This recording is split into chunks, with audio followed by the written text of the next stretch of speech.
high above the sleepy village of Willow Brook, where rooftops curled like sleeping cats and fireflies danced between willow trees. There lived a little boy named Milo, who believed in things most people had forgotten. He believed in stars that whispered secrets. He believed in dreams that could fly if you held them just right. And he believed, above all, in the Moon Postman. Every night, when the sky turned velvet blue and the moon rose like a silver coin tossed into the heavens, Milo would climb to his attic window, wrap himself in his favorite blanket stitched with constellations, and wait. For the Moon Postman was real, though few saw him. He came not on horseback, nor in a carriage, but on a soft breeze that carried the scent of frost and old paper. His coat shimmered like stardust, his hat was shaped like a crescent moon, and his boots left no footprints, only tiny glowing footprints that faded by morning. One crisp autumn evening, as Milo sat counting shooting stars, a whisper drifted through the air. "Milo," it sighed. "A letter has arrived from the dreaming forest." "But—" Milo gasped. The dreaming forest. That was where lost dreams went when they couldn't find their way home. Without thinking, he scrambled down the ladder, slipped on his woolen socks, and ran barefoot across the dewy grass toward the edge of the woods. There, beneath the ancient oak with bark like wrinkled parchment, stood the Moon Postman. His eyes were two pools of gentle light, and in his hand was an envelope made of moonlight itself, warm to the touch, yet cool as a winter stream. "Why me?" Milo asked, voice trembling. The postman smiled. "Because you still believe, and belief is the strongest thread in the tapestry of wonder." He handed Milo the letter. "This dream needs a journey. It belongs to a girl named Lila, who hasn't smiled since her mother moved away. She tucked her dream under her pillow last year, but now it's fading. If it vanishes completely, she'll forget what joy feels like." Milo clutched the letter close. "I'll deliver it." The postman nodded. "Then follow the path of starlight. But beware. The Shadow Thicket lies ahead. It steals hope from those who lose courage."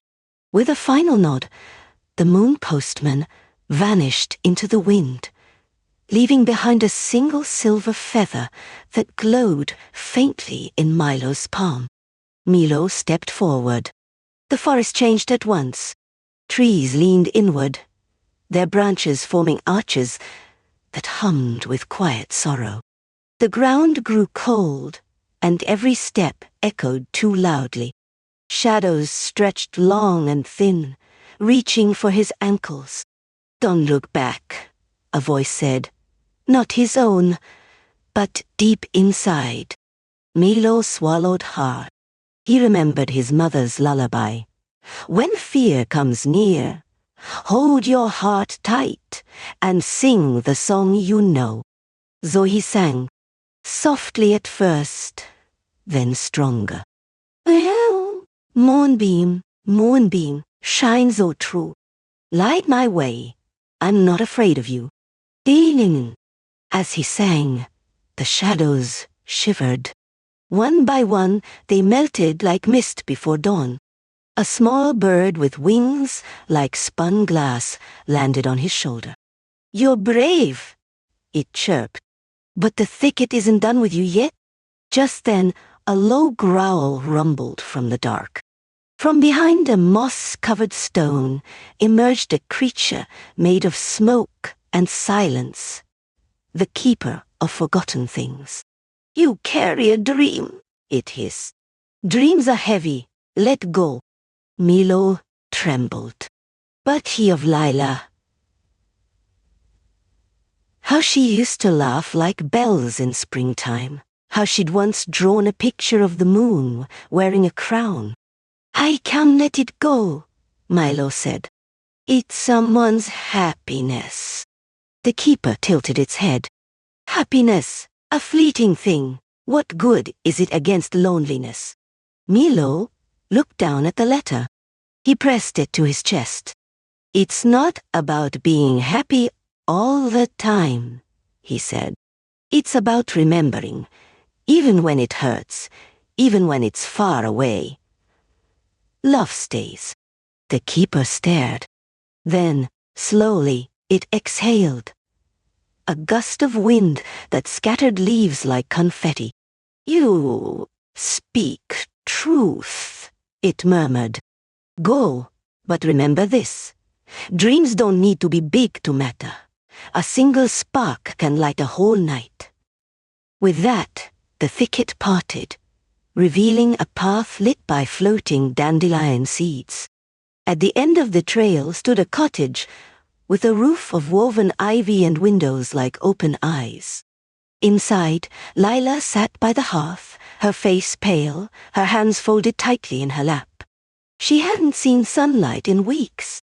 Milo stepped in, heart pounding. He placed the moonlit letter gently on her lap. Lila opened it, and as she read the words, "Dear Lila, I miss you too. But I'm still here, wrapped in the moonlight, waiting for your smile." Something inside her stirred. Tears welled. Not sad tears, but soft ones, like rain after drought. Then, slowly, she smiled. Not wide, not loud, but yo. And as she did, the room filled with golden light. The walls shimmered. A tiny butterfly, made of stardust, fluttered past her ear. Milo felt warmth spread through his chest. That night, the Moon Postman appeared again, not in the sky, but in the doorway. "Well done, Milo," he said. "You didn't bring back a dream. You reminded her that dreams never truly leave." "Well, oh," Milo grinned. "Can I help others?" The postman chuckled. "Only if you keep believing. For every child who still wonders, there's a dream needing a postman." And so, each night after that, Milo would stand at his window, listening. Sometimes a letter would arrive, always sealed with a wax moon, always urgent.